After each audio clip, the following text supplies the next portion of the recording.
سار وختي نامداره د خانک نه خپې چاپېره کړي او ما غریب ته نه ګوري ډوډۍ پخې بې شمېره کړي نو دا تپوس دې کوم چې هره ورځ په پراټه څه کړي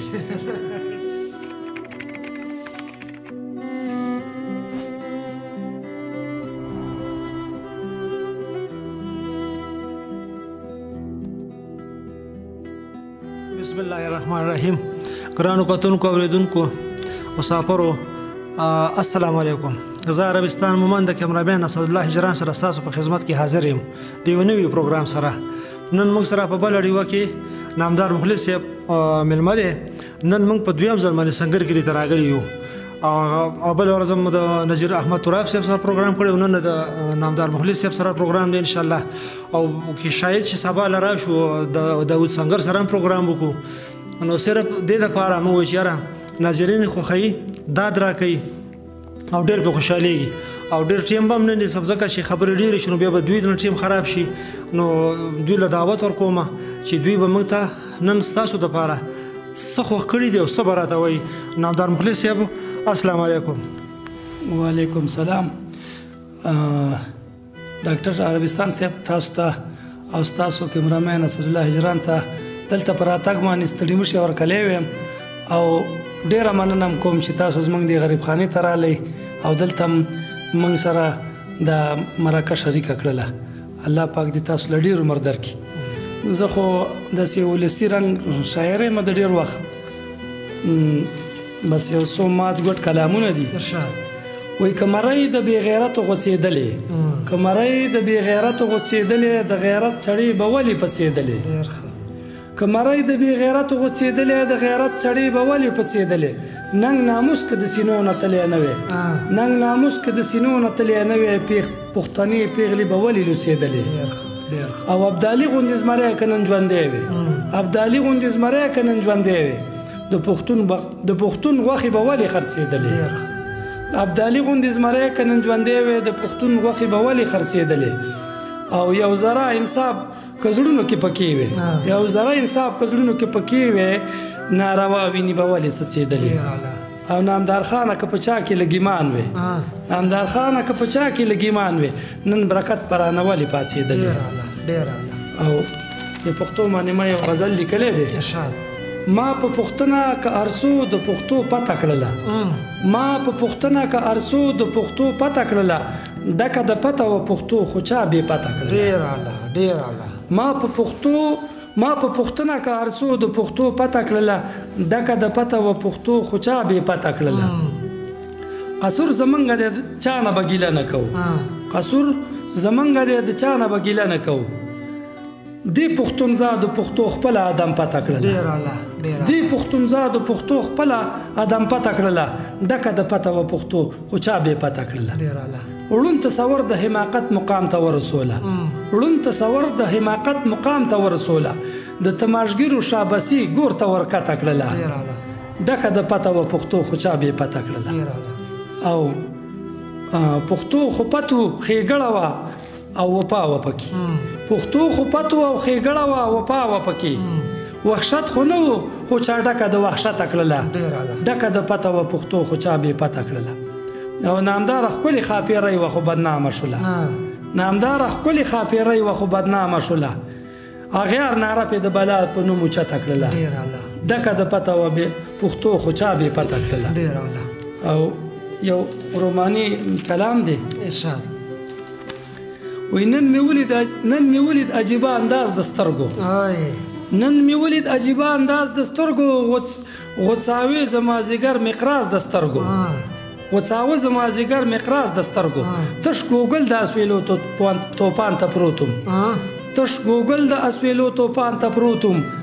زه په پنجرانه یوړو باز د سترګو نازولې په نازونو باندې راله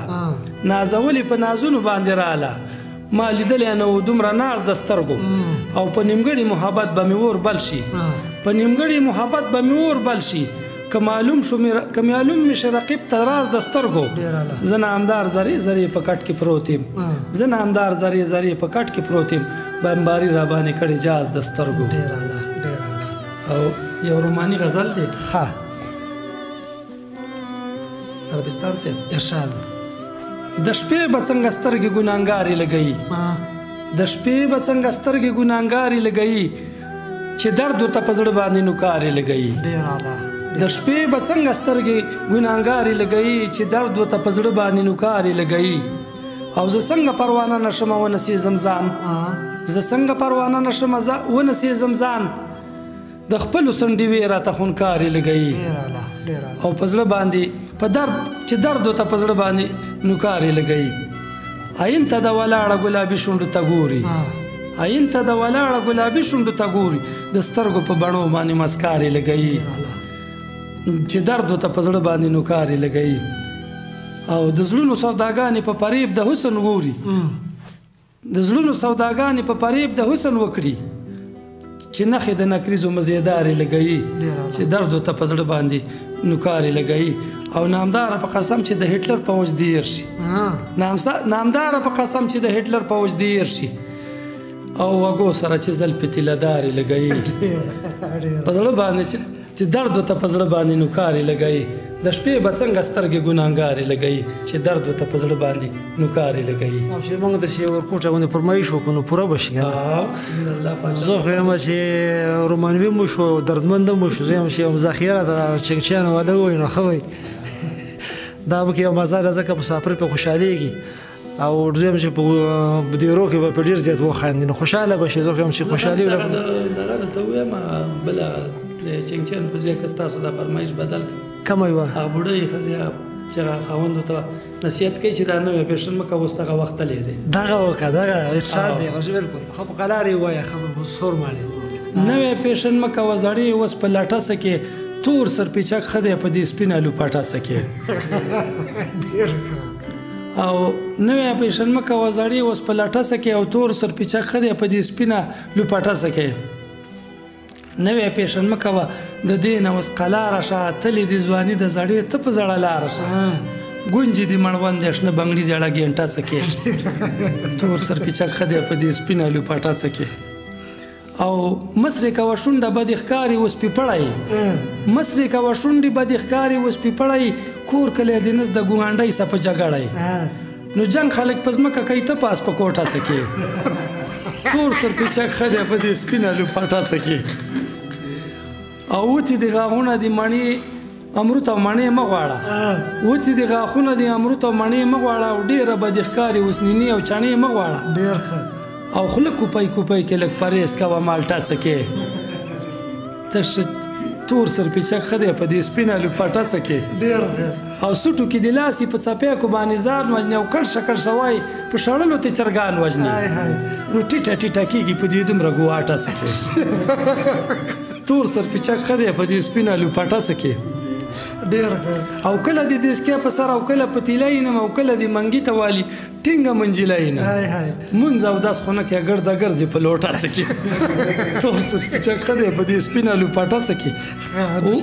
او کله د والو خبرې کله د مندرو کوي او کله ماشومانو سه په غولي کې چندرو کوي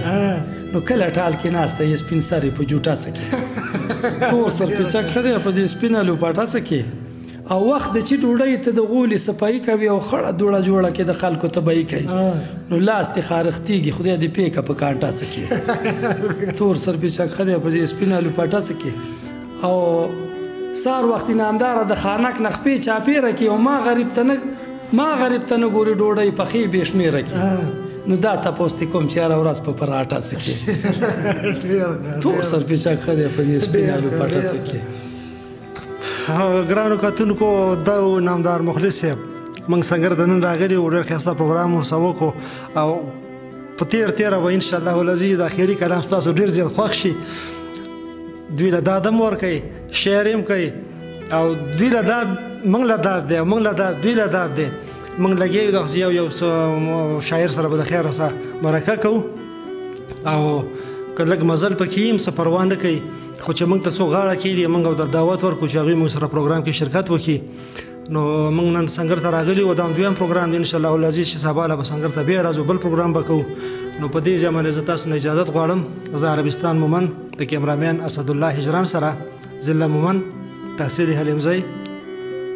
سنګر کرے دا الله په امان